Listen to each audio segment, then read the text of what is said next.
اصحاب الفیل ویل شي.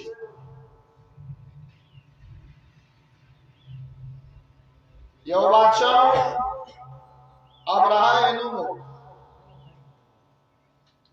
او هغه د خانه کعبه د بیت الله په مقابله کې یو کور جوړ کو. غرض او مقصد دا هغه دو خبرې وي. یو چې د دنیا کوم مشران دي بادشاہان دي چې داغیو رضا حاصل شي او خوشاله شي. زکه دا نصرانیو نو دې د الله د مقابله لپاره لا وتړلا او الله د کور په مقابله کې کور جوړ کو. هغه نیم کې په کعبه او خلکو ته اعلان وکړو چې تاسو د هغه بیت الله ته مزه الله کور لمزه بلکې تاسو چې راځي نو دې ځای ته راځي دا تاسو لپاره د طواف او د حج ځای شو.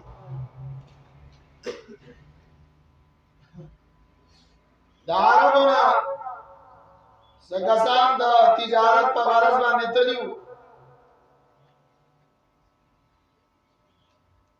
علما ذکر کوي چې هغه تاجرانو د دې کور په خوا کې اور بل کو. دا الله عجیب نظام دی. د شپې د هوا چلېدو په وجه باندې سپرغۍ لاړې او هغه کور ته ورننوتې او هغه یې هلته وسوځاوه. هغه چې ابراهیم کوم کور جوړ کړی او هغه ختم شو.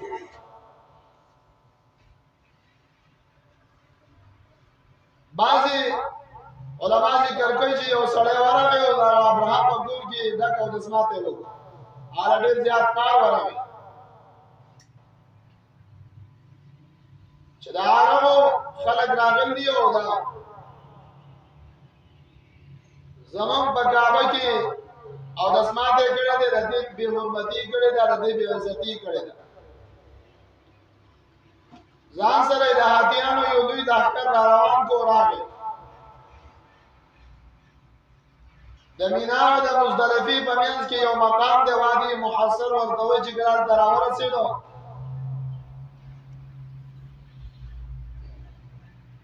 د رسول الله صلی الله علیه وسلم نیکه دی عبدالمطلب د عمرو خان دی. هغه په زوره زبردستۍ باندې نیول دي. عبدالمطلب ورپسې ورغی ورته وایي زما خان راکړه.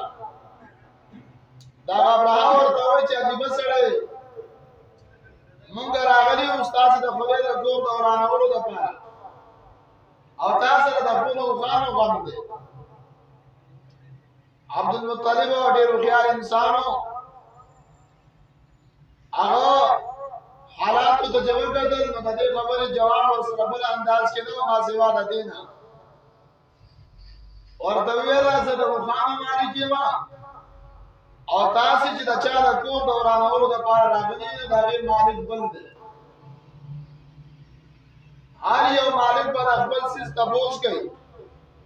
زه خو ستاسې نه د خپلو اوښانو په باره کې تپوس کوم که ما څه نقصان کړی خو راته ووایه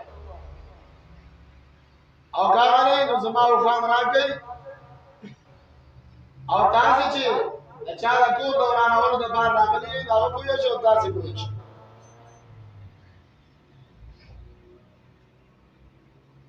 کله چې دا خبرې ابراهیم واورېدې هغه پوه شو چې یاره بس دې سره صرف د مال او د دنیا سوچ دی، دې سره د الله د کور څه عزت او احترام نشته دی.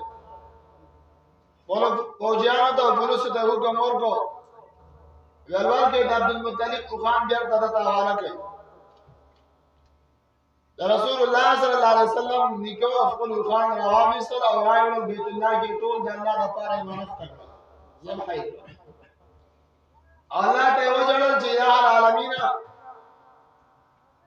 ما خو د دې بادشاه مقابله نه شو کولی او دا اوښان ما ترې راواخیستل ستا دپاره او ستا د کور د حفاظت دپاره زه دلته قرباني کومه نور الله د خپل کور حفاظت ته خپل وکړه.